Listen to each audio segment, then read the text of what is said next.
I'd like to call the Township Committee meeting of the Township of Long Hill at 7:30 to order at 7:30 p.m.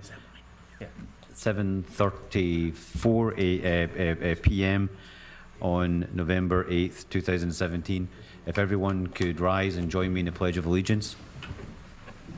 I pledge allegiance to the flag of the United States of America and to the republic for which it stands, one nation, under God, indivisible, with liberty and justice for all.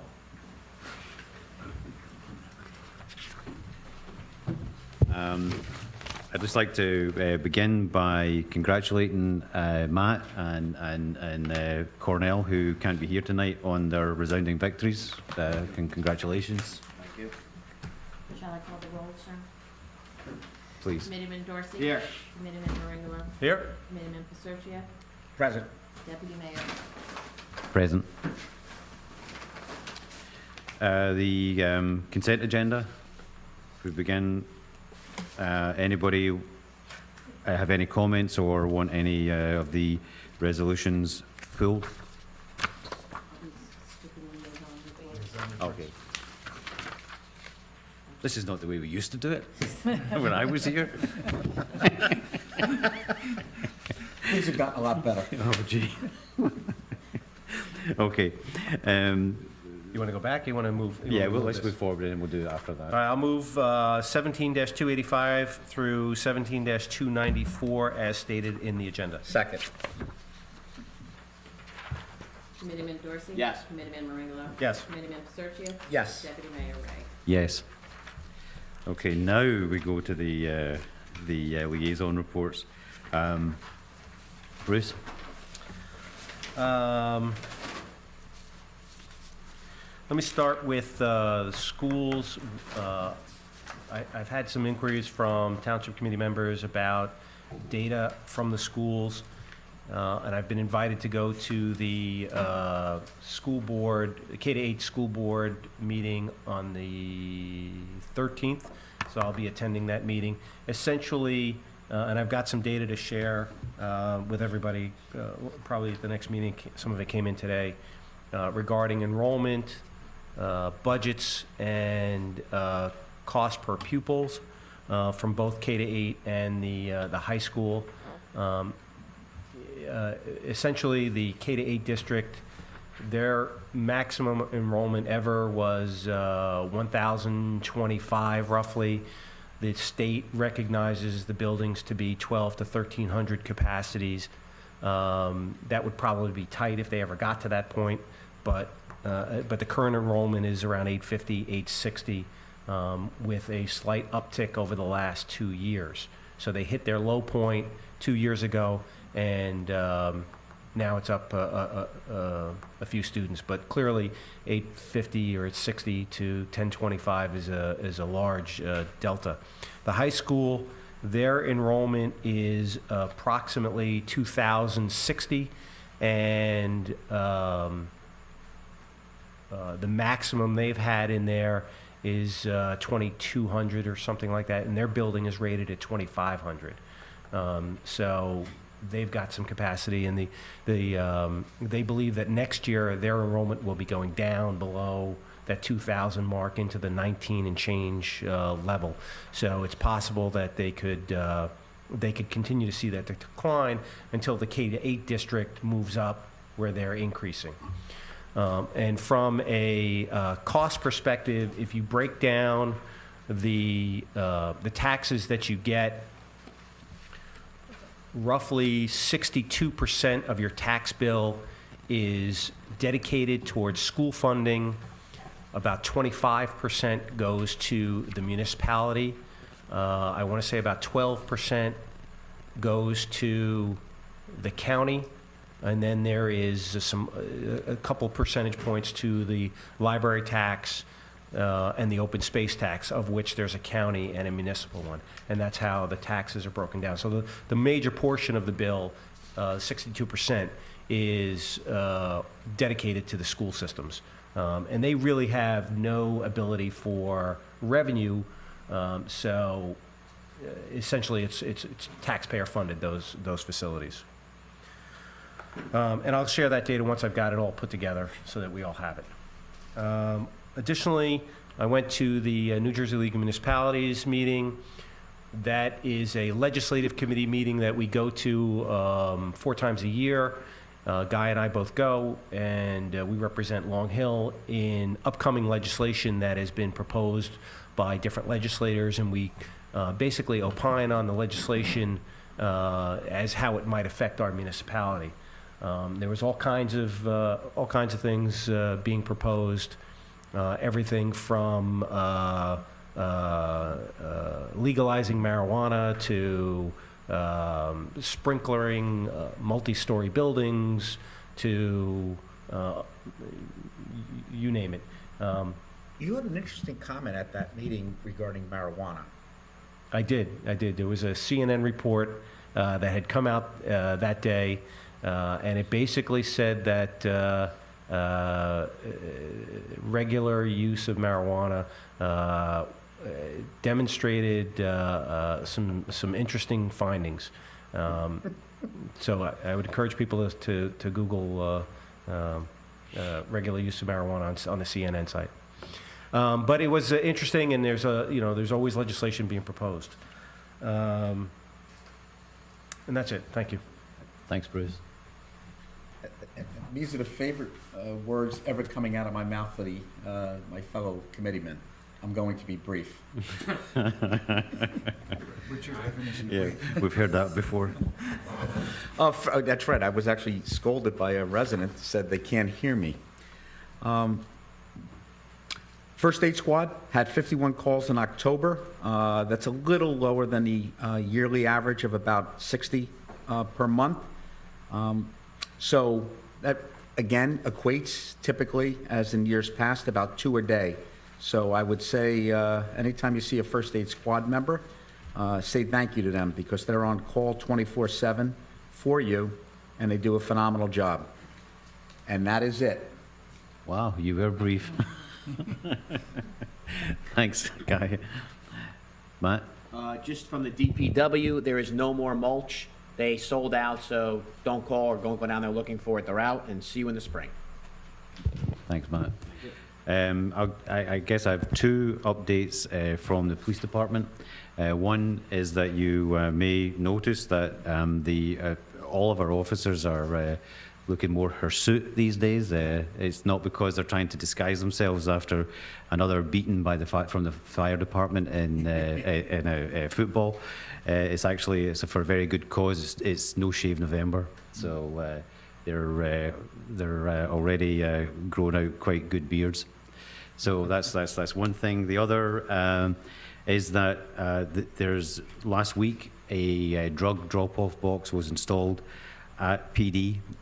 It's available for all residents to drop off medications, unused medications, 24 hours a day, 7 days a week. After hours, any resident who wishes to drop off medications after hours just needs to ring the bell. Please be patient. An officer will come, and they can then drop off. They can put the medications in the drug drop-off bin. This is a really important step as far as we're concerned. I won't go into the opiate problems that the country's facing, but it's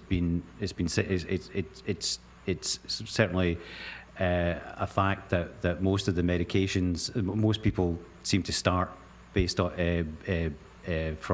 using pharmaceuticals, and usually they're unused and they leave them in medicine chests, and so getting them out of those medicine chests and properly disposed of is a huge step forward. So my congratulations to the Chief Mazio and his staff for taking this important step and working with the prosecutor to put that in place. So that's it. Moving on to the ordinances, we have a introduction on first reading of ordinance 405-17, salaries and wages ordinance amended, and I believe this is amended for a new full-time person in the construction office and also for a new position in Town Hall. Nancy, if you, Right, it is an administrative, part-time administrative assistant in Town Hall, and we did have a technical assistant in the construction office, a full-time one prior, but the salary ordinance was still listed as part-time. Coincidentally, that person left, and we are hiring a new one who will start on November 21st, but since we had to update the ordinance, we thought it was a good time to include, to fix that she was no longer part-time, that she will be full-time. thanks, Nancy. There are no questions on it. I'll entertain a motion. So moved. Second? Committeeman Dorsey? Yes. Committeeman Maringallo? Yes. Committeeman Searchio? Yes. Deputy Mayor Quinn.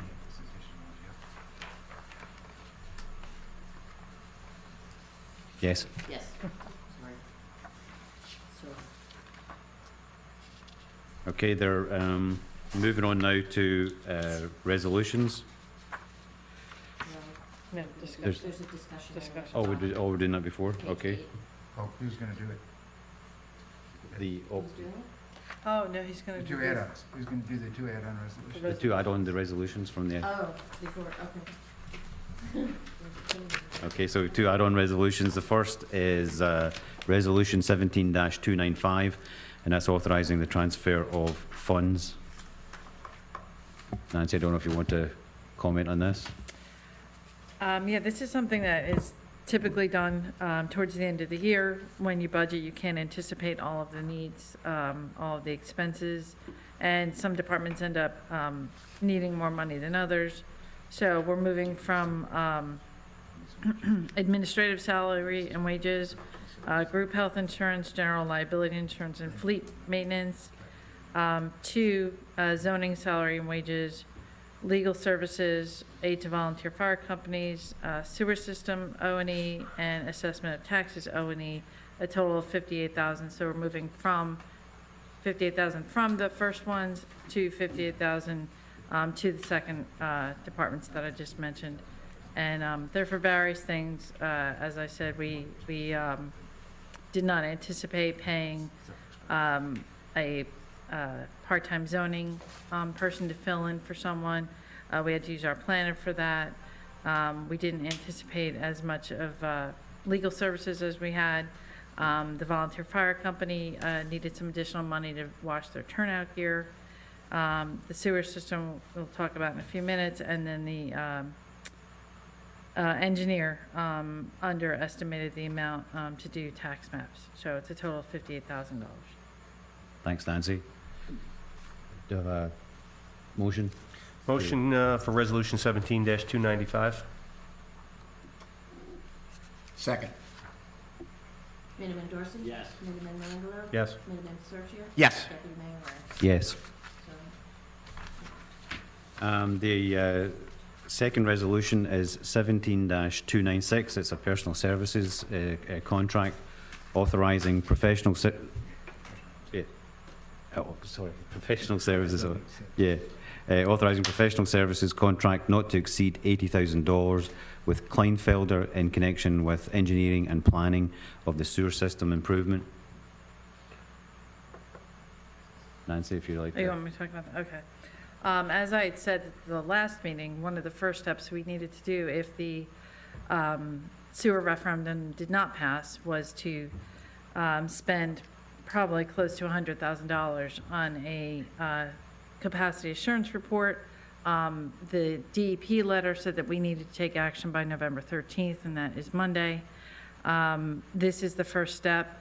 It may end up being more than $80,000, but this is what we're transferring for now to get them started. The first phase will begin hopefully in the next week or so, but the DEP will be notified that we took our first step to resolve our flow issues. And so that this resolution awards the services to Kleinfelder. We had a proposal from them that we received in July or August, and this is the first step that we need to try to resolve our issues. Thanks, Nancy. Any discussion? Well, the only thing I'll point out, because of the sense of urgency, I realize we have no choice. We must have this in place before Monday. But this is an example of what, going forward, has to come out of the sewer side of the ledger. It cannot come out of general funding. And that's something that has continued to happen since 2011, when we've told the public that no longer are the non-sewer people paying into sewer expenses. And I won't say we've misled them, but we certainly haven't monitored this as closely as we should. So however we address this going forward, whether we form a sewer utility or something like that, these kind of expenses can no longer come out of general funding. Yeah, so earlier today, Len and I had a discussion about doing that, creating a sewer utility within the budget so that the sewer expenses are isolated from the general budget. And the way it works right now, essentially, is the sewer revenues that come in the middle of the year are essentially floated out of the general fund until the revenues are there to replace it. Because we've got a $15 million budget and the sewer revenues are only about $1.4 million, you know, it gets commingled, the cash gets commingled, so it's not that big a deal for us to pay the expenses out of the general fund during the year and then refund them when we get the money in the middle of the summer. Well, going forward, that's not going to be possible because it potentially, due to the amount of money we're going to have to spend to fix this sewer system, we're going to have to drive the rates up pretty high. And it would make more sense to have a sewer utility so that all these expenses are tracked separately and it's outside the general fund. You know, plus if we're borrowing and whatnot, you know, we've got a better accounting system tracking all that kind of stuff. The other thing too is, you know, if we're raising the rates 50, 75, 100%, whatever it ends up being, that could potentially put us outside the 2% cap limit, which is currently in place. Whether that continues to be an issue or not remains to be seen with this new governor, but right now it's an issue. So if we move to the sewer utility, we can worry about sewer rates separate from the municipal budget and still be within the 2% guidelines as far as we know. It's possible that we're not allowed to do this and not allowed to account for this separately, in which case what we'll basically have to do is stay within the 2%, even though the sewer rates have to go up dramatically, forcing us to take drastic cuts in other areas, whether they be personnel or capital improvement or something like that. But that remains to be seen as we move forward into the budgeting cycle next year and try to set up this utility within the budget. Thanks, Bruce. I mean, as far as if we're allowed to set up the sewer utility, Jack, do you see any roadblocks there? As far as setting it up, no. No. So that's something that we could. Yeah, the only thing we're concerned about is, you know, the 2% cap. Yep. Staying within the 2% cap, because it's a little unclear whether the utility is outside the cap or within inside the cap. Oh, well, that was more to my point. If it's inside the cap, then we've got some finance, we've got some problems with the budget, and we'll have to either cut services or cut personnel or something like that to maintain the 2%. If it's outside the 2%, then we're basically, we have more flexibility to address the finances needed for the sewer repairs without worrying about the 2% cap. Yep. The other thing we can do is set up the utility as a separate authority, which may take it outside the budget if it's not allowed, If it's not allowed. just as a okay. utility, but we'll have to look at all. Yeah, we'll look Right, into that. so Len is looking into this stuff. Nancy's going to work with him Yep. so that they can guide us on, you know, how to appropriately set this up, because, you know, essentially we're going to go through the budgeting cycle in the beginning of the year, and we're going to have to figure out how much money is required for these sewer repairs and the investment, and that's going to dictate what happens from a 2% cap perspective. Yep. Okay. But, I'm sorry, if I can, we anticipate that the Kleinfelder study will lay that out for us, how much we need the first year. So, and if I could just point out that the change, that you need to change that from 100 to 80. Yeah, I'd put that in the title, but yeah, in the body of it, it would be not to exceed $80,000. What's the turnaround time for the study? Does anybody have any clue? Like, we talking like 2 months, 5 weeks? Any clue? I don't know. Okay, thank you. I'll So- find out though.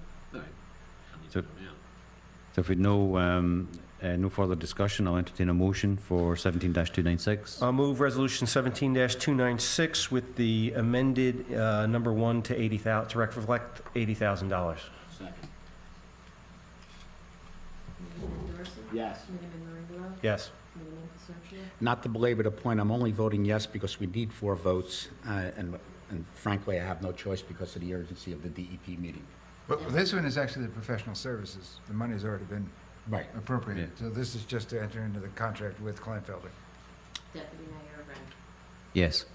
Motion passed. Moving along, Resolution 17-297, appropriating $80,000 from the Capital Improvement Fund. As this is a simply be it resolved, the Township Committee hereby appropriates $80,000 as reserve for preliminary cost sewer capacity assurance report preparation and implementation from the Capital Improvement Fund. So moved? Second? Second. Committeeman Dorsey? Yes. Committeeman Langelo? Yes. Committeeman Consortia? Yes. Deputy Mayor Ryan? Yes. And I just want to make note, because that one has significant changes from the public's version. On 297, this is now only for the 80,000, not the 20,000. So I don't think we got that last version.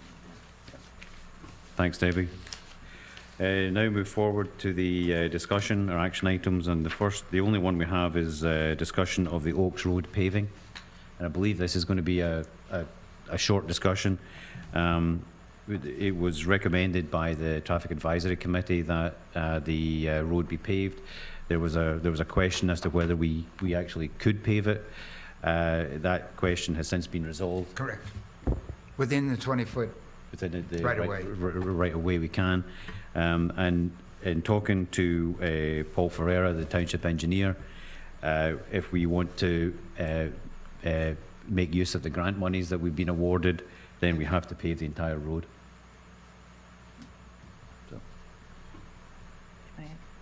Can I add? So the grant amount is $245,000. The estimated cost is $412,000. We have to use the grant by April 19th, 2018. We have to award the contract. And it seems like that's a really far away, but we need to apply for DEP permits to get this done, so that takes some time, so that's why it has to be done now. So we're all good with moving forward Yeah. with the Yes. DEP permitting process, and okay, great. Okay. Moving on, any old business? My only question is, Nancy, did you attend the Vision Committee, the Passaic Valley Park Committee meeting? I did. So was there discussion about the boundaries at all? There was question about whether or not the vegetative waste was on our property or a private property owner's property. And I informed the committee that the engineer had done a survey and he staked it out, and it's on our property. So that was the boundary discussion, whether or not, whose property the debris was on. Right, so they can't move forward until they know the boundary of the park, right? And this fill or whatever it is the obstacle? Right, I mean, we know that what the boundaries are, but we can't move forward until, Well, we don't know until we have the access, right? And we don't know if we're going to do the access. the boundaries of what we currently own, we know that. Right. But we can't move forward until the debris is, and I call it debris, but it's vegetative waste, until that is removed. So what's the plan here? That is up to all of you to decide. What are our choices? Our choices are, we have it removed, and I think as we previously discussed, that has been estimated to cost about $30,000 to $40,000. That's if the, as we also discussed, if a private contractor removes the debris for free, which has been previously, I guess, agreed to. If that's the case, all of that vegetative waste still has to be processed. So either DEP would have to rent equipment to do it, which would be the lower end of the cost, but would take up a lot of time and would pull them off the road from doing the things they need to do. What'd I say? Yeah, sorry, I got DEP on the mind. DPW would have to rent the equipment and do it at their yard, but then that would, like I said, take them away from other things that they need to do. Or, so Right, that but- would probably be about $30,000. Or have it hauled to another place where somebody else, a private company, would process it, and that would probably cost about $40,000. And my understanding is that this vegetative, what'd you call it? Waste. Vegetative waste Landscaping waste. is the obstacle to Right. us getting reimbursed on the Green Acres monies. Until that's gone, the DEP was out there and were considered not being good stewards of Green Acres property because this is on there and it's not allowed, illegal dumping is not allowed on Green Acres property. So because we're not good stewards, they're withholding $40,000 from the Blue Acres flood acquisition property. So it seems to me that we have an opportunity to move it and get reimbursed from the DEP for our Green Acres money. So what's the obstacle to making this happen? Well, there are other options. There What are are other they? options. We didn't dump there. You know, it's not our dumping, so, Private, just so everybody knows, it's private people dumping on there, not the town dumping stuff, it's landscapers who are dumping illegally on our property. right, and they I know who think, they are. and I think we're kind of bordering on closed session, executive session discussions. So I'm not too comfortable saying more. Well, I mean, we've got some money out there, we've got an issue, and, we should have a plan, and it doesn't seem like we do. Well, I mean, there are two plans, and, that's up for discussion by the governing body in executive session. There's two ways to do it. And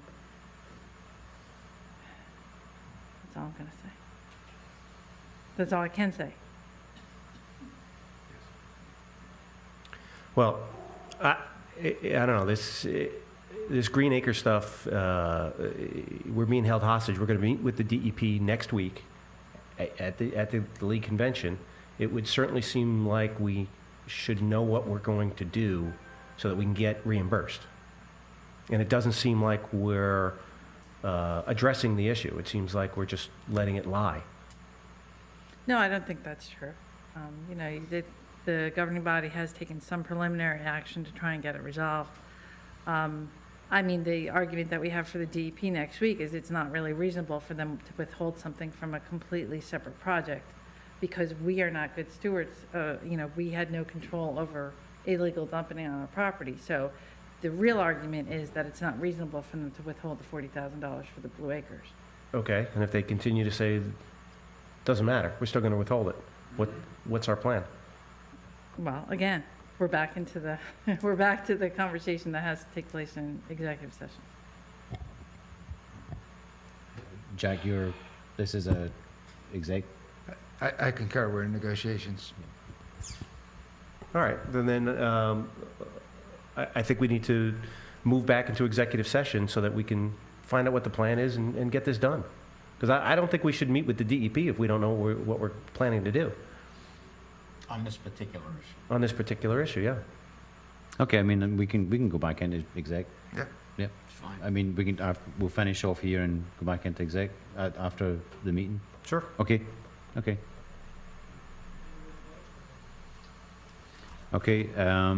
I have a second issue. Okay. So I had some complaints registered with regards to one of the private health facilities in town. There was some criminal activity in the neighborhood as a result of it. And it turns out that the first aid squad is visiting this facility quite a bit. So I contacted Jack to understand, what is our position here in terms of can we get reimbursed for some of the calls that the first aid squad is incurring as a result of this? And Jack, maybe you can kind of give me some background here as to, I'm not quite sure what I'm allowed to disclose and what I'm not in terms of the nature of the inquiry.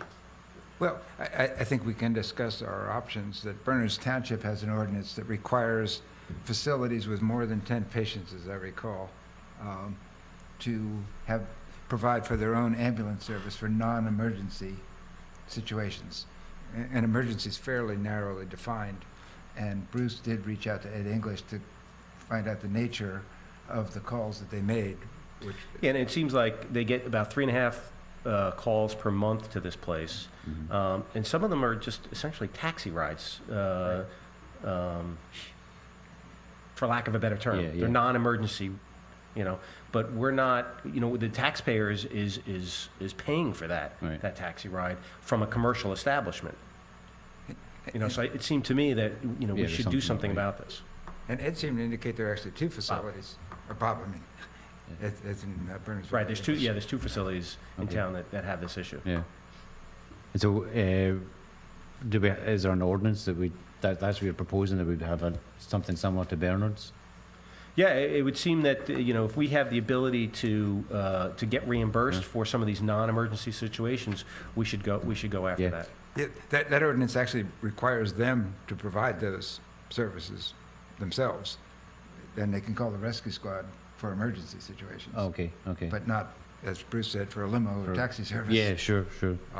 And their ordinance has been in place since 2005, so, it's withstood the test of time anyway. Right.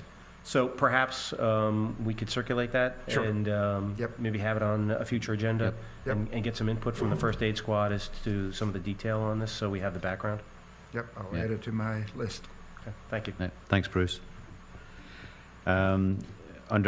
If there's no other old business, I had Oh. something. At the last meeting, there was a discussion about parking near Railroad Avenue. And you'd asked me to find out from Paul, from the engineer, how much a wetland study would be. And he got me that information. The total would be $4,875, but that is split down into 3 different tasks. So the first task would be $1,250, and that is the actual preliminary wetlands determination, where the environmental company would go out to the site and determine whether or not wetlands were present, period. And then, you can determine whether you actually want to follow through with the rest of it, which is ultimately a DEP letter of interpretation application, which is all included in the 4875. But, depending on what phase 1 is, you may or may not want to move forward with the rest of it. So that's how. So this much was it just the north side of Railroad Avenue all the way down to the property that the township owns to the east? Specifically, it would be 1.6 acres, block 11507, lots 4.01 and 4.02. So it is, that's, So yeah. 4.01 and 02 are to the north of Railroad Avenue, not all the way to the east end. They're on the railroad track side. Yeah, those lots are north of Railroad Avenue. South of the train tracks, north of Railroad Avenue. Right, but we were also talking about all the way to the east, at the end of Railroad Avenue, there's a property that the township owns, and we wanted to know if that might be available for parking purposes. So is that included in there? At the end of the paper street you're talking about? Yes. Yes. I don't know if that's included. could we include it if it's not? Yeah, I'll ask him to Yeah, that's include it gotta be and see part if of it. see if it alters the price. I'm assuming it would a little bit, but if it's not included, I'll make sure it is and see how much how the additional amount that it'll Okay, cost. thank you.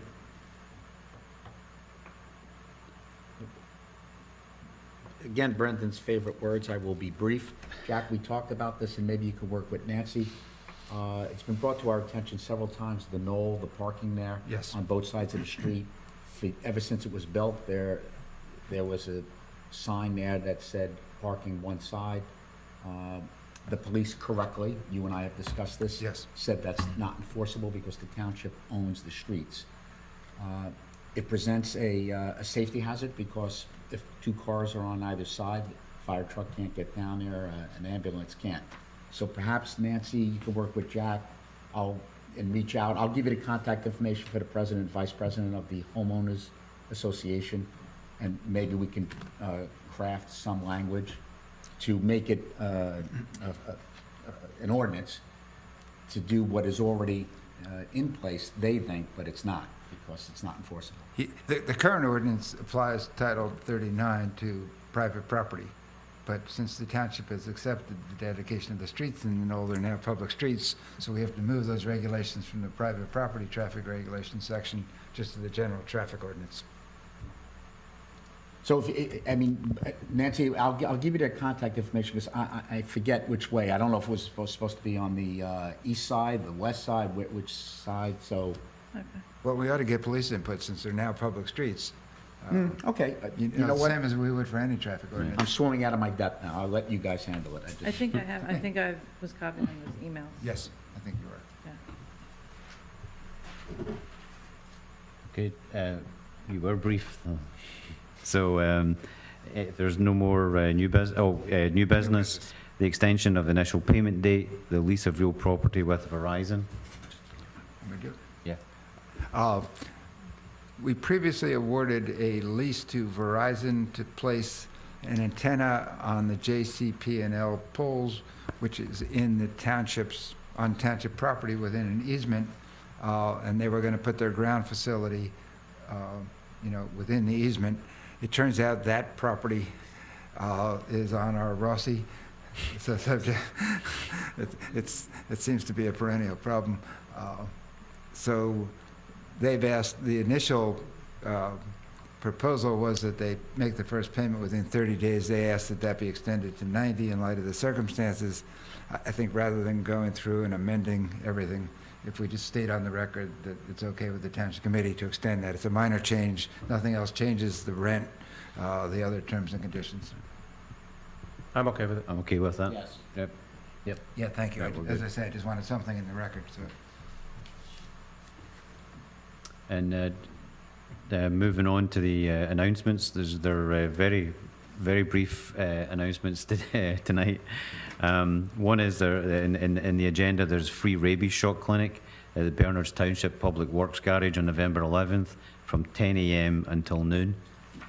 Just one other, I believe this might be on our website, Nancy, about the fire extinguisher Yes. recall, but it's just want to alert everybody, there's a recall of KIDDE, K-I-D-D-E, fire extinguishers, and it's the fire extinguishers that have plastic handles. They were plastic handle or push button, manufactured between 2009 and August 2017. And there are more details on the actual models that are included in the recall on the website. But I think everyone should check the fire extinguishers that they have in their houses, their home, their vehicles, or elsewhere. And I got one more. yep, So this Saturday, Boy Scout troops 56 and 59 are having a food drive for the benefit of the St. Vincent's Food Pantry. If you'd like to contribute, please put dry goods, non-perishable goods, please nothing expired, out by your mailbox by 9 o'clock Saturday morning in just a shopping bag or something like that, and they'll come by and pick it up and take care of it. So this Saturday, 9 o'clock food drive. Thank you. thanks, Bruce. I'd just like to thank Mr. Rideout and the Millington School staff. They ran their annual Veterans Day program this morning for all the vets in town and parents and relatives of children in the school with vets. It's one of the few programs in the area, and I know the vets enjoy going and the kids enjoy doing it, so keep up the good work over there, and on behalf of the veterans, I thank you. Thanks, Matt. Thank you. So with that, I'll open the meeting to the public for remarks and statements pertaining to any matter. He's going around. He's going. Brooklyn in the house.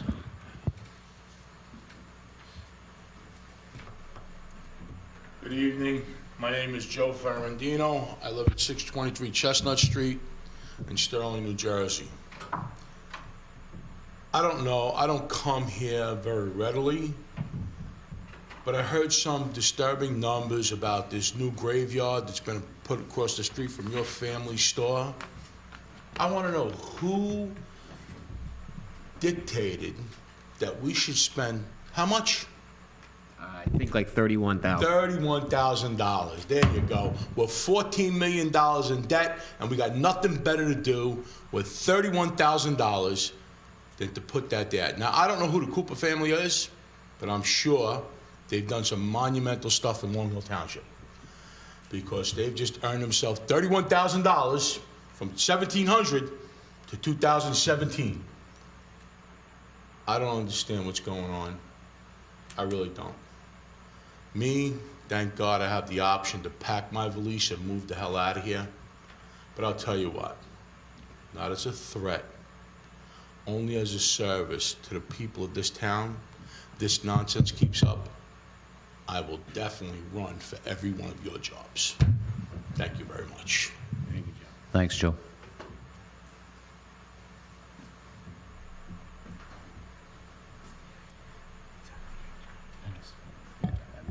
I mean, I think we should, I'll just clarify that. Yeah, I can Yeah. clarify if you want. Yeah. Sure.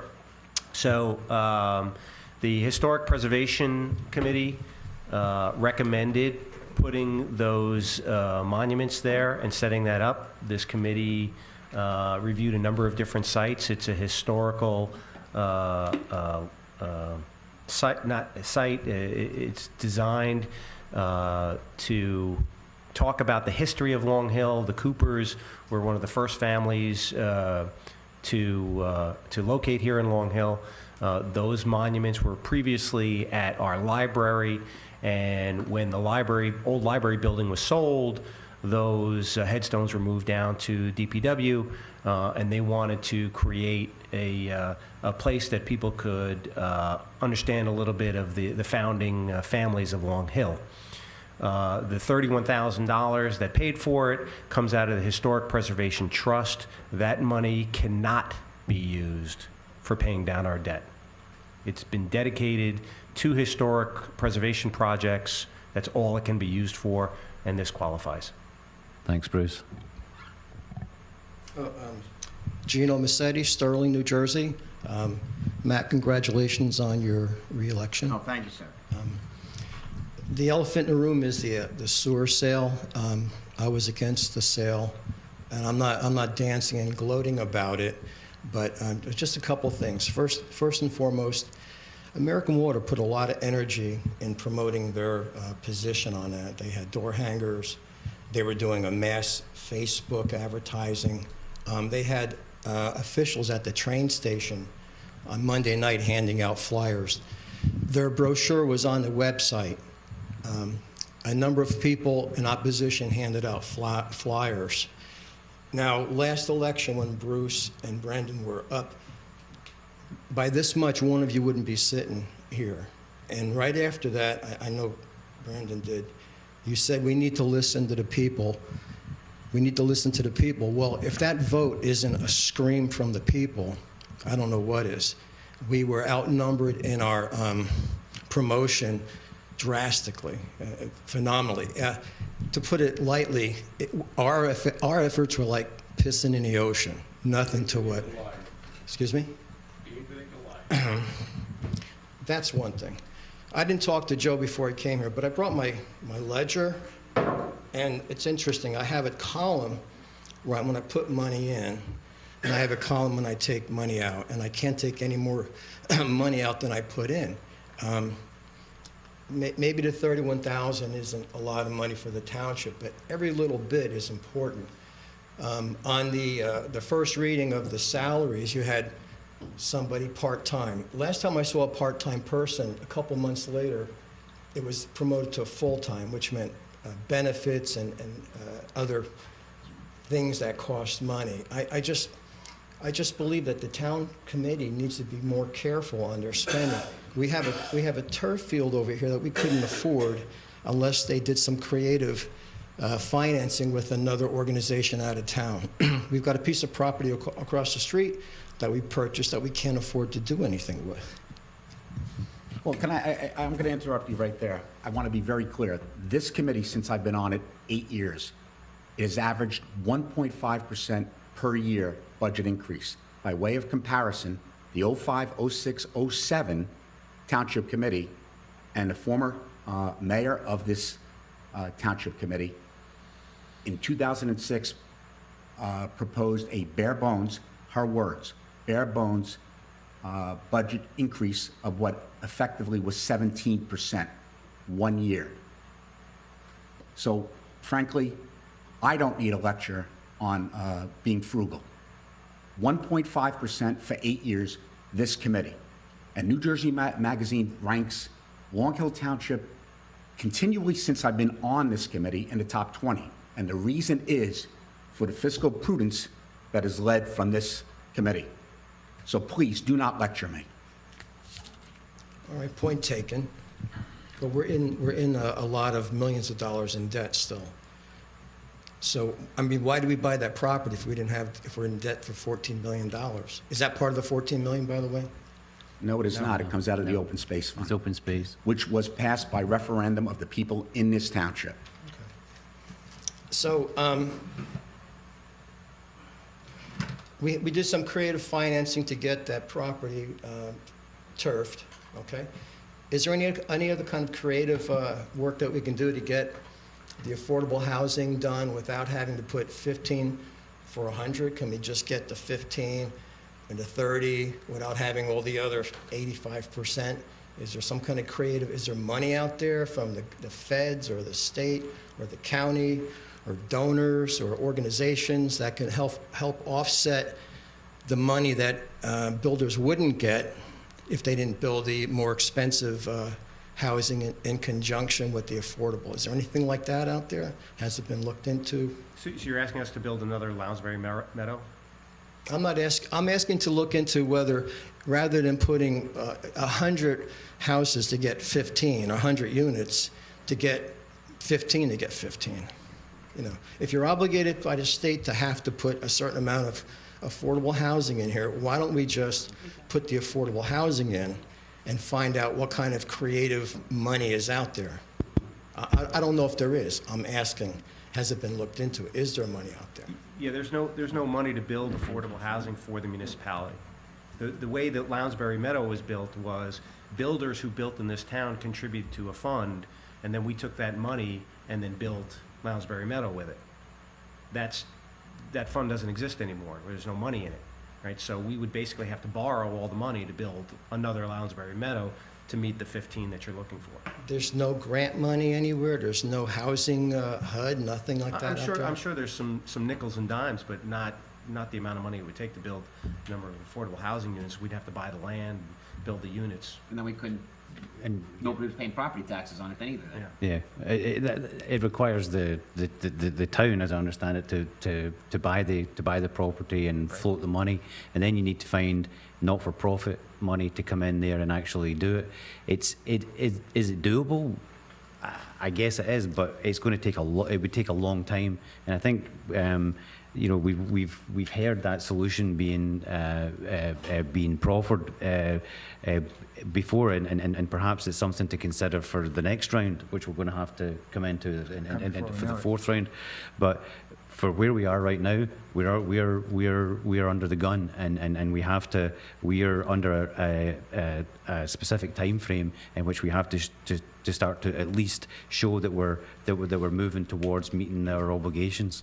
And if we don't, right? If we don't meet those obligations, we can be, right now we have an immunity from builders bringing suit against us. If we lose that immunity, then we really lose control of the town. And I think if you want an example of what happens whenever you lose immunity and there's a builder's remedy suit, just take a ride out to the hills. That was built from that came from a builder's remedy suit. And so what you're suggesting, absolutely, it's something that we can consider and we should consider, but that's far down the road because it takes a long time to put together. Right now, we are under the spotlight. We've signed an agreement with Fair Share, and we have obligations that we have to meet. And if we don't meet them, the consequences can certainly be dire for the township. Okay, so you have to build the housing. Why do you have to build the retail with it? Because we have empty stores in town. Why do the builders have to put why do you have to allow them to put retail in along with the housing? Yeah. Well, we don't. But that's what they want to do, right? I listened to the guy from Elite Properties here. He wanted to do something, I think he wanted 139 units or something like that. And I know Cornell was kind of like, didn't want that number on there. And when the guy felt he wasn't getting his way, he threw the word eminent domain out. You know, like, oh, I'm going to get you guys, you know. Well, so the Elite Property guy is involved with the redevelopment of the thermoplastic site. He is our designated redeveloper. Okay. We've designated those sites for redevelopment with the possibility of eminent domain. So when you designate the site, you have to declare eminent domain, non-eminent domain, and we've declared it with eminent domain. So he has that option if he needs to use it. Now, we don't want to use that, obviously, you know, but it is an option that we agreed to. He essentially has to come up with a plan that works for him economically, right? But that plan is decided upon, you know, by us and the public, right? We're going to talk about the plan once it's created, because it hasn't been created yet, right? So we're not at the stage where we could say how much retail, how many apartments, you know, that kind of stuff. But we do need to do something if we want to clean up that site. Okay, what was that hardship that he wanted to get from the DEP? So the thermoplastic site is part of a wetlands area, right? So you need a hardship from the DEP to put residential into that area. Now, it's not going to be on the first floor, because that would be out of the question. That's why you need the retail on the first floor, but we're looking at limiting the retail, maybe putting a parking garage or something like that around the back, those kinds of things, so that there's no residential in a wetland. It would all be above the first floor. All right, thank you for your time. Thank you.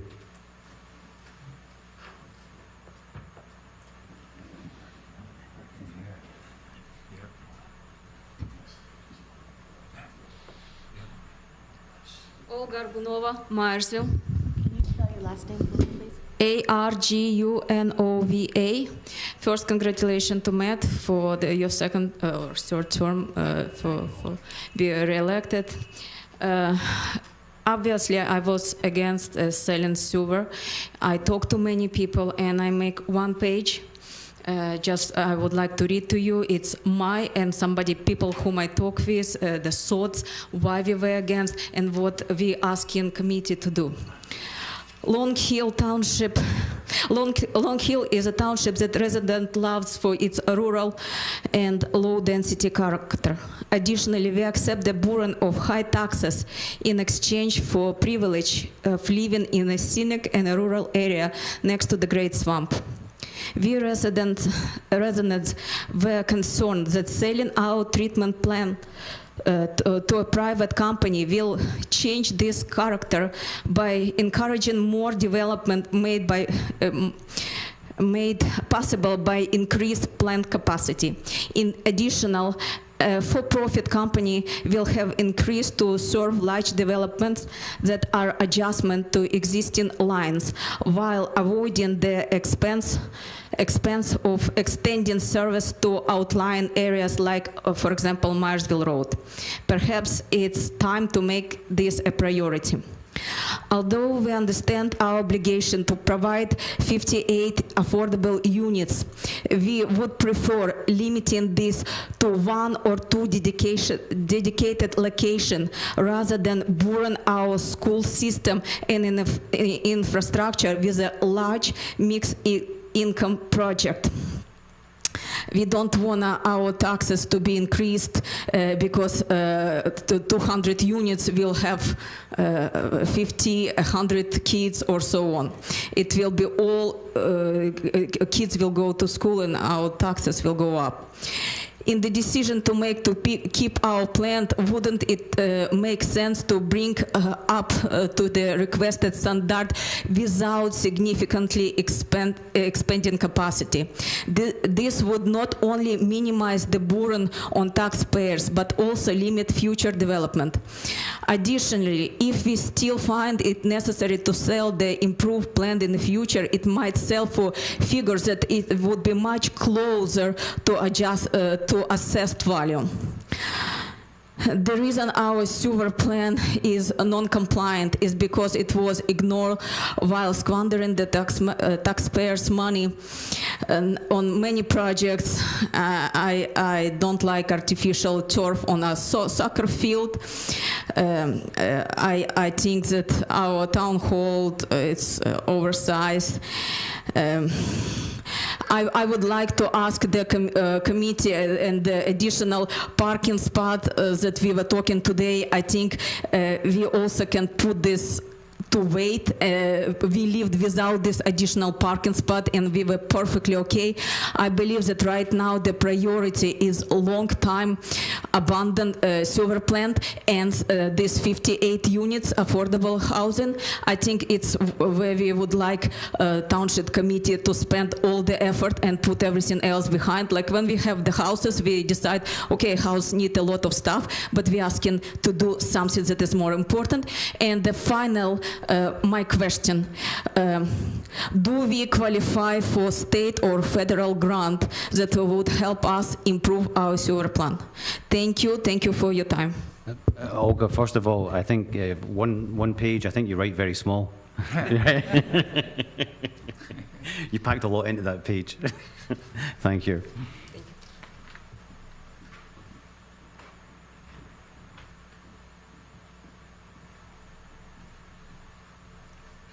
Dennis Sandow, Millington. Guy, you were talking about the Knoll. Yes, yeah. You might want to check Ordinance 132.2, which has the requirements for that zone. It's a unique zone. The TH zone is a one-off in town, and it allows a very narrow 24-foot right-of-way, which is unusually small. So there are structural restrictions that we have allowed when we created the TH zone and then allowed the Knoll to build there. But my assumption is that in the resolution which approved that development, the major site plan resolution, there was probably a statement about parking on that ultra-narrow right-of-way, and it would probably be worth digging that out and seeing if maybe it's only the homeowners association hasn't done their duty. The problem is, Dennis, I think the Knoll was approved before the Condominium Services Act, and when it came in, it said we either had to provide services on all roads that met township standards except for width, and if they offered to dedicate it to the town, we had to accept it. So those are now public streets. So no matter what the township, well, no matter what the homeowners association does, they really can't enforce anything because they're public streets, just like Valley Road at this point in time. Well, is it a public street today or not? It is a public street. It is a public street today. So we have to have ordinary traffic regulations. You can enforce parking on it, regardless of what the resolution might have said. Correct, but it has to be in the ordinance, so we have to put in the ordinance no parking on whatever side. Yeah, no, it's not a difficult thing to do, but we just have to, as I say, it's currently in the private property like ShopRite or you know, other townhouse developments. It's got to be moved in with the other public streets. Okay, thank you. Thanks, Dennis. Gary Janakis, Sterling.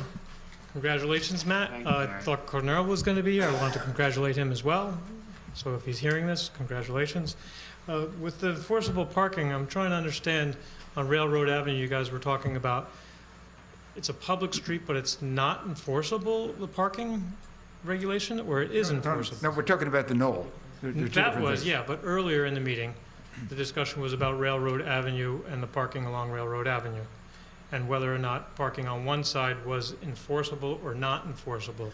And I was just trying to understand, why would it not be forcible? No, the north side of Railroad Avenue, between Railroad Avenue and the train tracks, the township owns property that goes from Central Avenue all the way over to the PSE&G, or the JCP&L substation.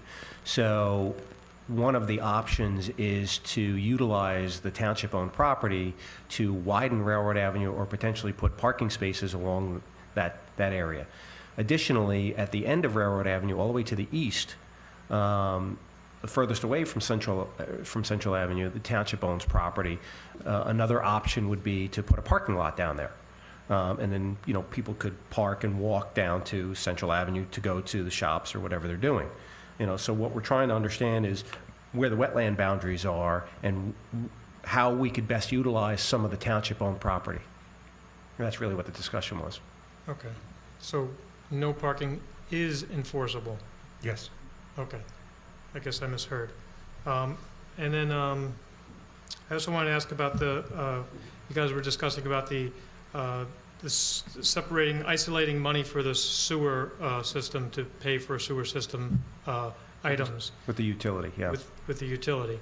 So knowing that our system isn't quite to capacity and we've got potential DEP, breathing down our back about that, if a fine were to be imposed on the township for not being up to snuff, would it be paid from that fund, or would it be paid from a township fund? It would seem to me that it would come from that fund as opposed to the general tax revenues. Certainly after utilities created. Yeah, right? yeah, after utilities are created, absolutely.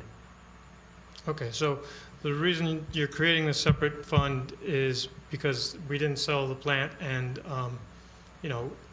we want to be able to pay for expenses that the sewer system is going to incur, Yeah. right? I mean, right now, So essentially, the voting down of the sewage plant, the sale, yeah. the voting sale down. of the sewage plant, which could have been done by non-sewered people, who knows where the votes came from, but it's voted down, forces only the sewered people to pay any subsequent fines that might come from the DEP that would be imposed on the township, but it's only going to be paid by The by users. sewer users.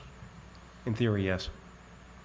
It doesn't feel like we're all paying. We don't anticipate fines. Oh, good. I mean, the whole idea is to Yeah. avoid the fines. I mean, there's a whole idea of setting up a utility and then working with DEP is that we won't be fined. That's the whole point Which of it. brings us to, you're setting up the study to Correct. make sure we know what we're doing, and leads me to some gifts I have for you.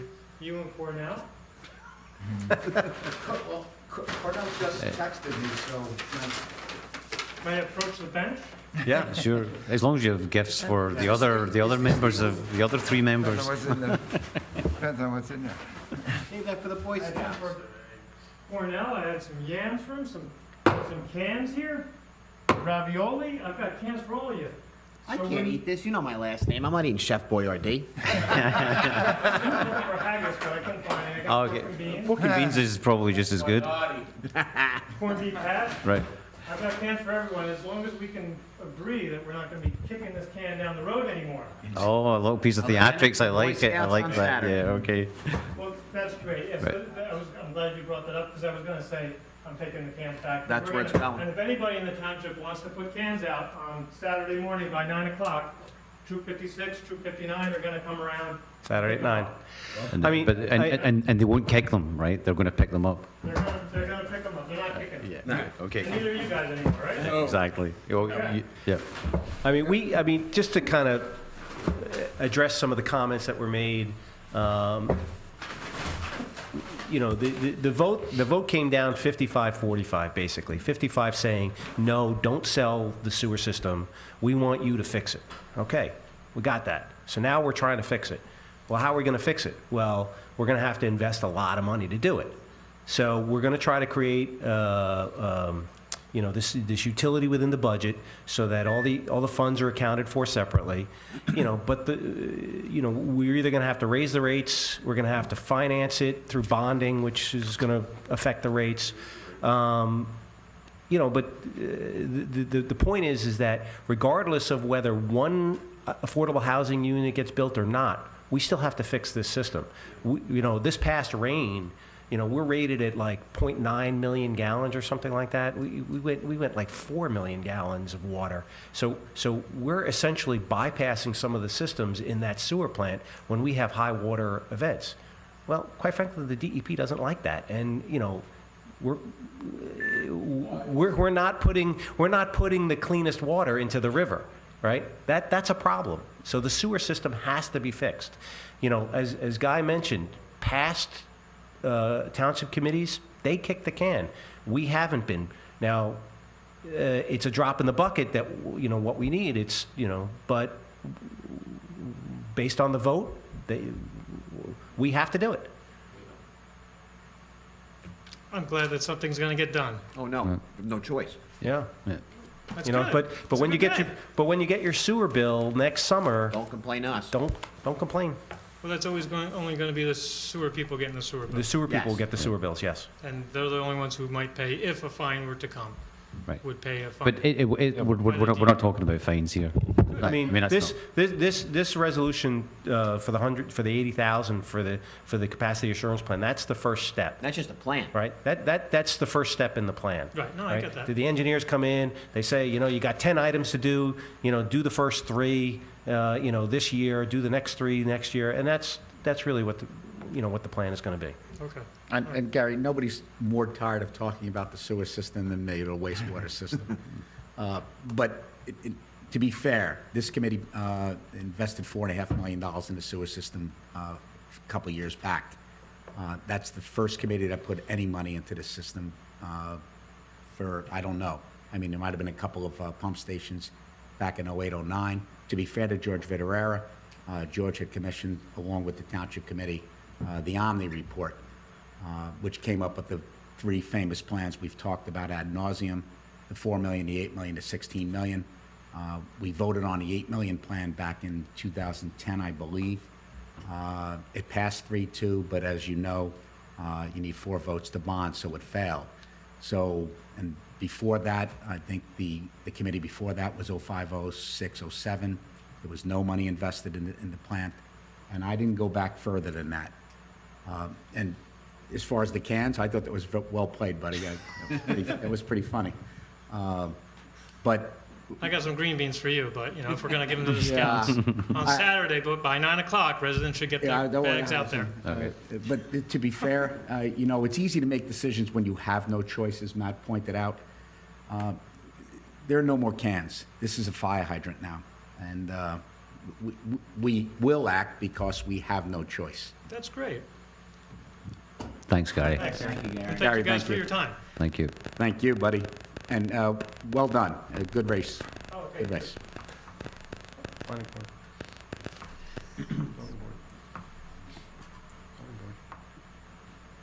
Joe Ferrandino, 623 Chestnut Street. Only as a suggestion, you're going to have experts and what do they call them? Consultants, yes, come in. Only that there should be no cause for impropriety. You got 3 consultants, 4 consultants, 5 consultants. The first one, who's the highest bidder, the bottom one, who's the lowest bidder, throw those 2 out. Then what was ever left in the gene pool, those are considered for the consulting job. The same thing with the bidders on these jobs.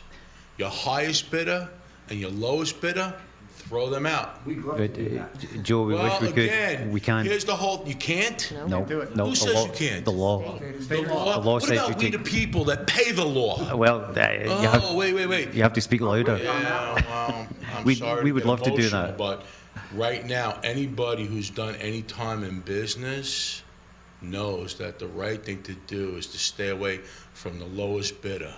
A man named John Ruskin once said, "It is terrible to pay too much, but it's worse to pay too little. For if you pay too much, you lose a few dollars. But if you pay too little, sometimes you lose everything. Because what you purchase is not capable of doing what you purchased it for. Business law prohibits giving a little and getting a lot.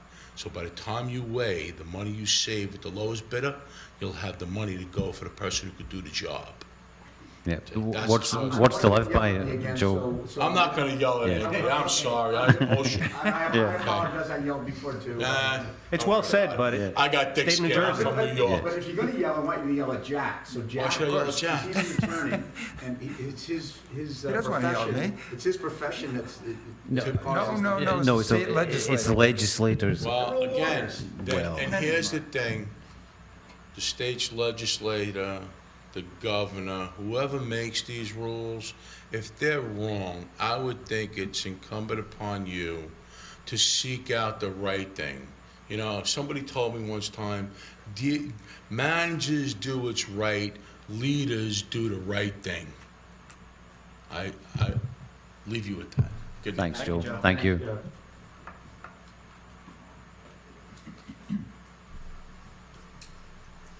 Olga Argunova, Myersville Road. Is somebody can answer my question about? I heard about bonds with, that you told. My question about sewer. Are we qualify for state? Why don't she ask it? Grant. Are we qualify for state grant? Nancy, would you like to? Right, so we actually been contacted by somebody who says that he works in that area and is familiar with state grants regarding sewers. So he contacted the mayor and requested a meeting with the mayor and me. So when the mayor gets back, I'm going to follow up on that. So I couldn't answer whether we qualify, but we're going to look into it. Okay, great. It was. I understand that it's money that we don't need to return, and we don't need to have any bonds or anything, issue bonds or anything else. So I would be more. And I understand that it's not the whole amount. We will have to match some amount, but I really would like to know if we do qualify. It's important for residents. Olga, that's. I was going to say, we do that regularly, just so you know. Like the sidewalk projects that went up Northfield and Central Avenue this year, those were all grant monies. So we didn't pay for those out of tax dollars. Those were grants from the state. So we do that regularly. Okay, Yeah. okay. I would like, because the sewer is the biggest issue, I would really like to know if it's possible for us to have this Okay. money and work with this. Thank you. Thanks, Olga. Okay, seeing no other. Motion to go into exec. Well, No, Oh, sorry.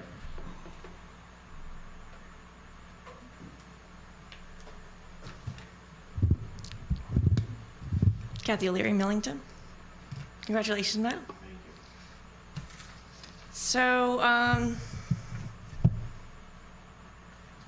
first of all, Oaks Road, I'm kind of confused why we're paving it, because I remember Jill Pizarro being here a year ago, and a number of other residents expressing concerns about Oaks Road and saying that what they really wanted was for it to be closed to all through traffic. And I understand we can't do that because of emergency vehicles and what have you, but to go from the residents wanting it to be closed completely to through traffic to now we're going to pave it so that when whatever happens with the Tifa site, that becomes a major through road, I think that's kind of completely contradicts what the residents were asking for.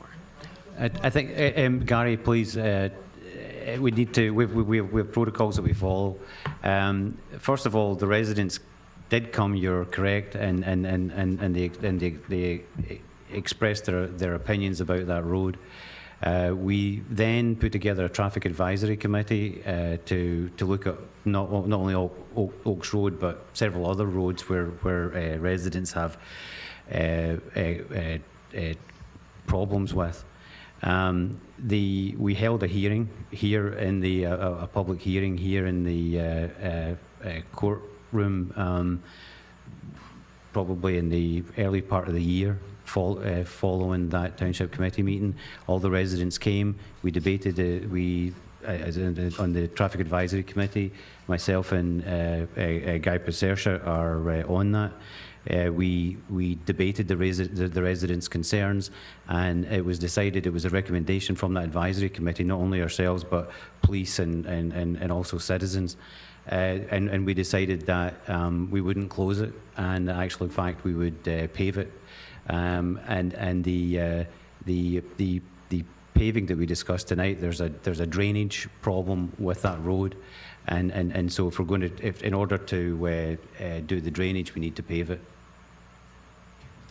Right, but if the residents, if the issue initially came up because the residents really wanted it closed, right, we listened. Then why are we? Right, we listened to the residents. We also sent out a survey to everybody who lives in that area. And as I say, we formed a committee of police, DPW, citizens, and also the Township Committee, and after listening to all the concerns, and not only from the few residents who came here, but also carrying out an actual survey of everybody in the area who lives in that area, the recommendation from that committee was to not close it. So we listened to the residents, and we listened to all the residents, and we came up with a decision. Okay, thank you. When we're talking about parking on Railroad Avenue, do we know what's going on? Do we have an update on what's going on with the JMF proposal for Railroad Avenue? The JMF proposal? I've no idea what that is. There's a proposal for 80 units of luxury apartments on Railroad Avenue. I haven't heard of that. I haven't heard of that. So maybe you can update us. This is There's a we don't really proposal see. for 80 units of We haven't- luxury, 3-story. Maybe that's in your flyer, but we never heard of it. We have not heard Well, of are it. you alluding that that's not true, or? I've never heard of it. What we're telling you is, right, what we're telling you No, is Matt made that a JMF, no, what we've heard is that the proposal that you've stated is out there is something that we haven't heard of. That's all that's what we're saying. Well, they made a proposal to the planning board. I'm on the planning board, and I haven't heard, I haven't seen any. It was made to the application review committee, I think. Then that's a subcommittee of the planning board. But it's not an application. I didn't say it was an application, I just said that there was a proposal. Right, but again, that was something that I'm a member of the planning board and I wasn't aware of it. Okay. A lot of things come through the application subcommittee that never rise to the level of the full board. I mean, and I'll give you an example. There was in Myersville, there was a proposal to put a car leasing place together. And it was discussed at that level, and it just wasn't pursued, and so the full planning board had no idea about it. Okay, well, there was an application or a proposal made to that committee for 80 units of luxury housing, 3 stories, and the parking would be underneath, and they were informed that they could not put the parking underground because that area flooded. That's probably correct, but again, I mean, lots of people come and make proposals, but it has to rise to the level of an application for the full board to hear it. Okay. So you don't know anything about it? I know nothing about it. Okay. I can send it to you if you'd like. And I think I speak for all 4 of us. We know nothing about it. Okay. Then, with regard to affordable housing, I'm just wondering, I know, Guy, you and I have had a conversation. I've introduced you to people who do build affordable housing, that there is money available, that the township does not necessarily have to purchase the property. That's not the way it works necessarily on all of those projects for the 100% affordable units. There is funding available. Are we pursuing those? I know Jessica Caldwell, the township planner, has talked to those developers. Generally, they do require the municipality to purchase the property, and usually to provide other infrastructure. But yeah, there have been talks with those people, some of those developers. Okay, and there is money available, there's grant money, there's Well, there's tax credits available, which we use for Lounsbury Meadow, but there are 300 towns just in New Jersey looking to get that tax credit money, so there's no guarantee that it's out there. Or But it that is it'll be out there. available. But it is There's out some there. out there. It is Absolutely. out there. Okay. Absolutely. So we could be looking at doing or even a number of developments. We don't have to just necessarily just do one. We could split that up across the township and do a number of small projects and come up with the 54 units. Is that before or after we finance the entire sewer system? Where's the money coming from?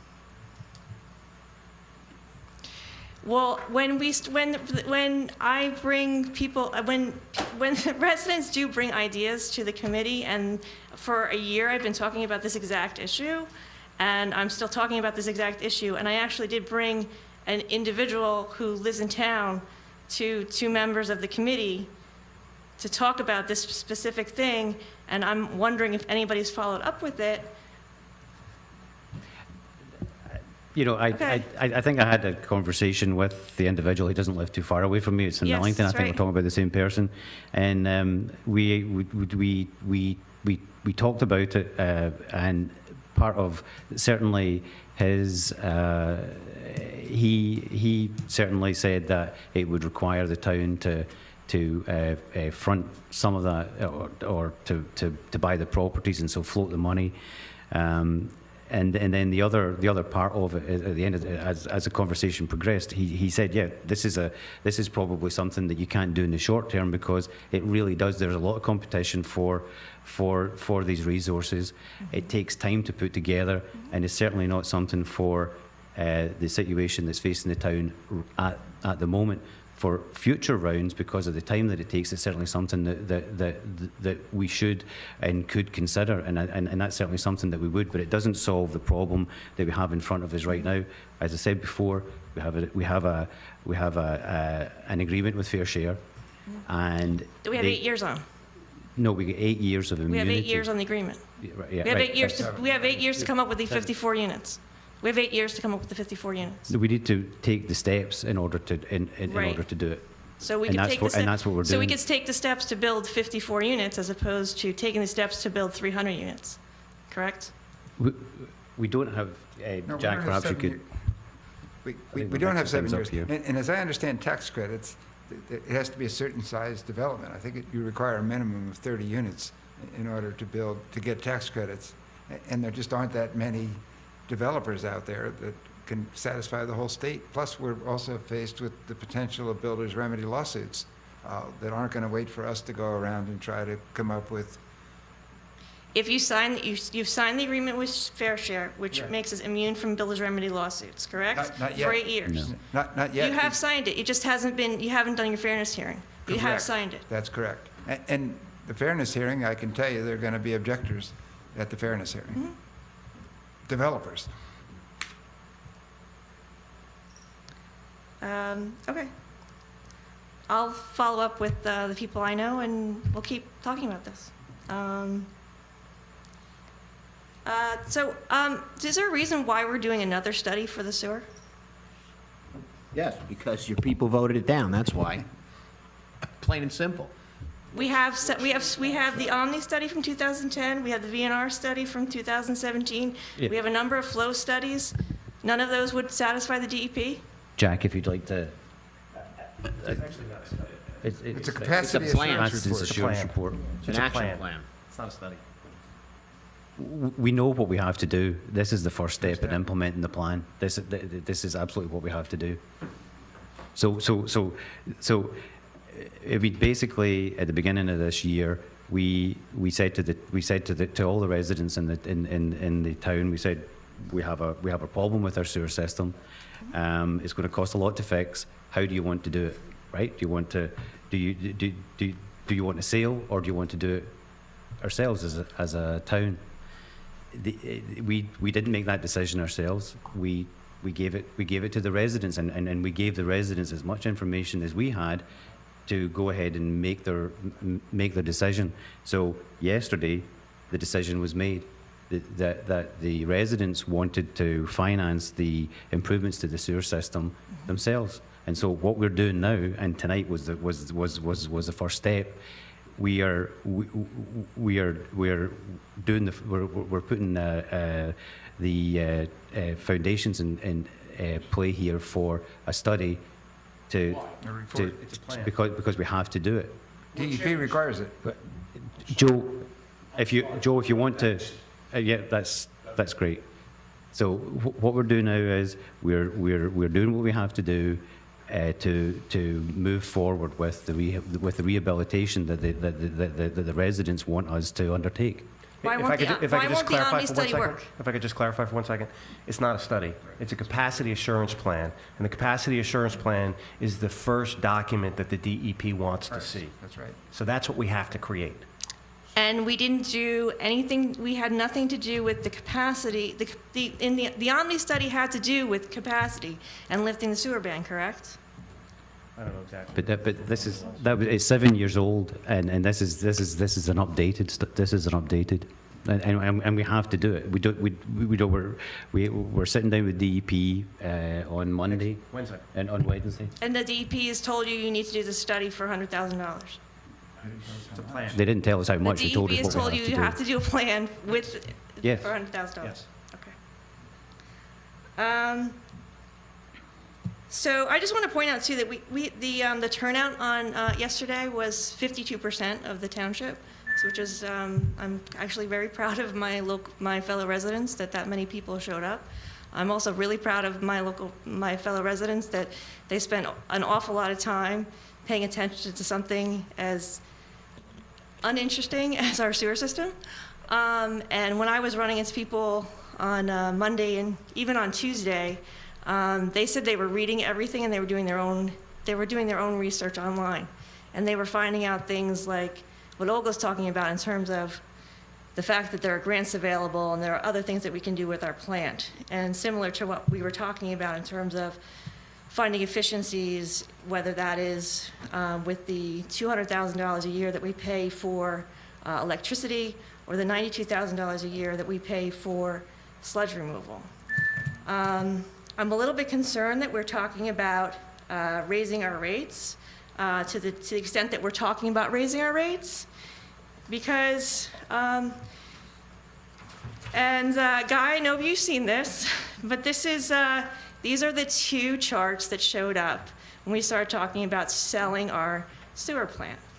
So the first one here is what New Jersey American Water came up with, assuming that we would bond for the needed repairs. Now this is based on the $26 million number, not the $4 million number that supposedly will get us out of the sewer ban and get us out of the... That $4 million number is from the 2009 study. I wouldn't count on it too much. Okay. Still, it's not 26 million. Anyhow. No, I apologize for interrupting you, but just so we stay on the same page. The 26 million that came out of the Remington report was for maintenance for I&I and stuff like that. They're kind of separate animals. What would help with the DEP violation and with COA? Well, I&I would add to the capacity, so the two are not separate. We're not going to be able to catch up on I&I fast enough. We're going to have to put an equalization tank someplace. Yeah. By the way, we're not even entirely sure where it's going to go. Regardless, this was the line if we bonded. This was the line if you raise our rates. So there's very little change in our rates in the short term, and there's a huge jump over here. And this is if you just simply add it into the rates, that came out later as to why we had two charts. But most people didn't even realize we had two charts. Most people only saw this chart. And unless you saw the Echo Sentinel article from July, I think it was, you didn't, and connected to this one, you wouldn't have known that. So we still have this option of bonding, correct? Yes. And it would be much less painful, right? In the short term. I don't know. Bonds get paid back. Yes, and if you also come up with efficiencies in your plant, and you lift your sewer ban, and you add users. Right, but I mean, a lot of that depends on how much money we're talking about bonding, right? We don't know these answers yet because we still don't have the plan put together, and we don't, Right. you know, but- so right. at some point in the beginning of next year, we're going to have to know this stuff, but we don't know it now, so I can't tell you which chart is the better chart. I can't tell you which way the rates are going to go, other than they're going up. Well, then they were going up under American Water anyhow, so. Yeah, significantly less, but Not you know, necessarily, because as soon as they to go up less. As soon as they achieve rate Kathy, consolidation, as soon as they achieve rate consolidation, they were going to go up no, no. 25 to 30%. And Kathy, if you if- came to any of the meetings, you'd know that. Kathy, if the vote has been go up less. the vote has been taken, right? It's, again, we're not arguing it anymore. Right, the vote's taken, and we've heard the residents loud and clear, and so we're moving forward with doing it ourselves. And how much it costs and where we get the money from, that's still, you know, as Bruce just said, that's still to be decided. But you can be guaranteed that we will chase down every avenue of finance that we can. But right now, we just don't know. We're starting off with taking the first step. End of story. The vote's been taken. We hear the residents loud and clear. Now we're implementing their wishes. Yeah, and I think one of the issues that came up when I was talking to people was that we really didn't know a lot of these things, that we hadn't figured out what was going on, and what we didn't know. There was just a lot of unknowns. Okay, point taken. But Okay. you knew as much as we did. End of story. Okay. And I just wish we spent a lot of time talking about these particular two different charts, and that we had these two different options, and I just wish that we were again being clear with the residents about, you know, how this is all going to play out, as opposed to just trying to say, oh, our rates are going to go through the roof. Thank you. I have nothing else to say on this. Thanks, Kathy. Fine. And one last thing I also wish you would stop saying is that we're dumping unclean water into the river, okay? Because I kept hearing from people that we were dumping raw sewage into the river, okay? And even when we had those torrential rains, we weren't dumping raw sewage into the river. You did not hear that from one person. Yeah. I'm not saying, but that's what, when you say we're dumping unclean water into the river, that's what people hear. No, what we said, and I'll give you the quote, less than optimally treated wastewater. Right. Right. Right, so that means it's not going through the sand filters, but it's still gone through the UV disinfection and all the other filtration, and the sand filters So you know it's not going through all of them. the sand filters remove turbidity. But Kathy, I mean, I think we did not say raw sewage. And if that's interpreted, No, I just- if what you said, but what was said is correct. It's not going through the full plant. Therefore, it's less than optimally treated. Right. So, So you have the opportunity to clear this up so that people understand that we're not dropping, that the But the water thing that's is- going into the river, even when it's not going through the sand filters, is clean. It's just not clear. It's less than optimally treated, and DEP certainly will not argue that point. Nobody ever said we were dumping raw sewage, but our statement's correct, and DEP would certainly agree with us. So, Thank you. thank you. Joe, why don't you sit in the front? Yeah, no, I like to walk. I need the exercise. So, Joe, were the people in Millington giving you some trouble at the polling stations? No, nobody gave me no trouble. I wonder why. Now, for the play on words, raw sewage versus not optimally treated. Now, to the average person, they're one and the same. But the rainwater that falls in that river is the same rainwater that comes through our storm drains that's not optimally treated? Yes or no? No, that's the problem. That you just walked into the very problem we have. The inflow and infiltration goes into our sewer treatment plant where it shouldn't be going. That's the problem. And you I have got a to remember, strong- you got to remember when I hits the road, right? It picks up all the oil from the road, and then it goes into the sewage system. So the water. Wait. Let me finish. The water that goes through the I, as opposed to the rainwater that hits the river, is totally different. So when the Valdez crashed and all of that oil went in the water and it was filtered out, is basically what you're telling me happens to the oil slicks that develop on our roads that go through, what's I? Explain to me. Inflow and infiltration. So it doesn't get... Those are the leaky pipes. Okay. So basically it's the same thing as, what was that other oil well that blew up? The one in the Gulf? The Gulf. Yeah. Right. The BP one, yeah. Right, that was going to make all the fish poison. Everything was going to. It was going to be the ocean holocaust. Did you stop eating fish? I know I didn't. I still enjoy octopus, lobster, shrimp, and nothing's happened bad to me. So that's why I say, a little bit of this here is overplayed for the sake of regulatory and money. Now, the people who do these studies, when was the last study done? 2,000 watt? If I brought my car to Guy Armenti and he told me, Joe, you need a transmission. 2 months later, I bring it to Jimmy over at Exxon, he tells me, Joe, you need a transmission. Then I go to Mark at Long Hill Auto, he tells me, hey, Joe, you still need a transmission. And you tell me what's the difference from the study that happened in 2015, 16, 17, as to what's going on right now with this water. The cost goes up.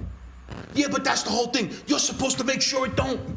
You're supposed to make sure that the person who did the study, we go with their study, and we save the taxpayers money. Instead of. But as Guy said, they didn't bond. They didn't get the 4 votes, so they didn't do it. Instead of the people, what do they call, consultants and the lawyers and everybody else getting fat off of this town and the taxpayers paying the bill who make maybe 1/3 or 1/4 of what these fat cats make for these studies and these consultant fees and these graphs and charts and so on and so forth, that don't make any difference to the bottom line. The bottom line is you got to fix the sewer system. You got to make it handle the capacity it's supposed to. And if it means diverting the rainwater to a big tank behind DEP and then dumping it in the river where it was going to wind up anyway, that to me, foolish as I am, sounds like a solution. Then it don't have to go through a plant. All the sewers, I know by my house, is the catch basin. All the water that goes in the sewers is supposed to go to that catch basin. And who's to say you couldn't just dump that right in the river? If it fell from the sky, it was going to go in the river anyway, no? Yeah. Okay. I rest my case. Let me So just- now let it me has just a little bit correct of you on one grass point. and a little bit of oil, but Let me just correct you on one point. If we put in the holding tank, the sewage goes to the plant. The plant then pumps it out to the tank for holding because it's at capacity, and then when the plant capacity is available, the tank pumps it back to the plant. It doesn't go into the river at that And point. now I say this, back to politics and bureaucracy. Why would you take perfectly good rainwater and mix it with wastewater, with filth and bile, and then put it in a tank, instead of it just going to the tank? Well, that's the idea. It comes in. No. The plant's at capacity, so it goes out to the tank. No, it's different. If the rainwater fell and it went to the holding tank, that's untainted water. Once it gets into the pipes, it's If you tainted. send it to the water, if you send it to. Once the it gets se- in the pipes, it's tainted. There's sewage in the pipes, Joe. That's it. So you mean every sewer outside my house goes to the water treatment facility? No. I got storm sewers in front of my house. Yeah, that goes somewhere else. Storm But sewers it, are Where does that go? well, it doesn't come into contact with sewage, right? No. Back in the day, we called it sanitary sewer. Sanitary sewer was two your systems. wastewater. Right. There's Yeah. two systems. Storm sewer was your rainwater. Yeah, right. Your It still is. rainwater does not need to be treated. And we don't treat it. That's the doesn't. point, but it gets Yeah, stuck well, in the you just said you do. He said he goes to the Well, facility. you're talking about two different systems here. There's two Okay. systems, Joe. The rainwater that goes into that thing in front of your house doesn't go to the sewer plant, right? I'm talking about the water that hits the street, then goes through the manhole and gets into the pipes that goes to the sewer plant, The sanitary sewer. right? The sanitary sewer system and the rainwater The are two manhole different cover's systems. this big. The sewer in front of my house for stormwater is this big. The stormwater It is can't not be that much connected. water. It's not connected to the sewer system. That stormwater drain is not connected to the sewer system. Okay. So how is it such a negotiable item that has to go through the sanitary sewer? Because all the pipes, the clay pipes have cracks, holes, and everything else in them, and it seeps in. Mixes with the sewer. It mixes in. It's not intentionally good, but the pipes were good. And Okay. that's why we had to line all Yeah. the pipes on Valley Road. Me personally, I still think that's a negligible number. I wish it was. Yeah. Oh, Yeah. okay. Well, hopefully, when you decide to get 3 independent consultants, and you get rid of the first one, and you get rid of the bottom one, and the 3 in the middle or 4 in the middle, we'll decide what that number is. Thank you very much. Thanks, Joe. Thanks.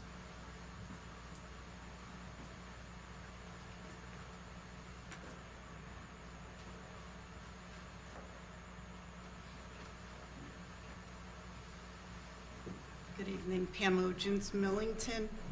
What's your last name then? OGENS. 55% of the voters yesterday entrusted you to do what's best for them with the sewer problem. They've entrusted you. They've put their trust in you. And they didn't feel what was best was selling the system at this time. I'm sitting back there. I'm hearing sarcasm. I'm seeing smirking. I'm hearing, don't blame me when your rates go up. I don't feel like you're really wanting to do the best for us. That shining star was when I heard, well, maybe there's bonds that can be floated. Maybe there's state grants.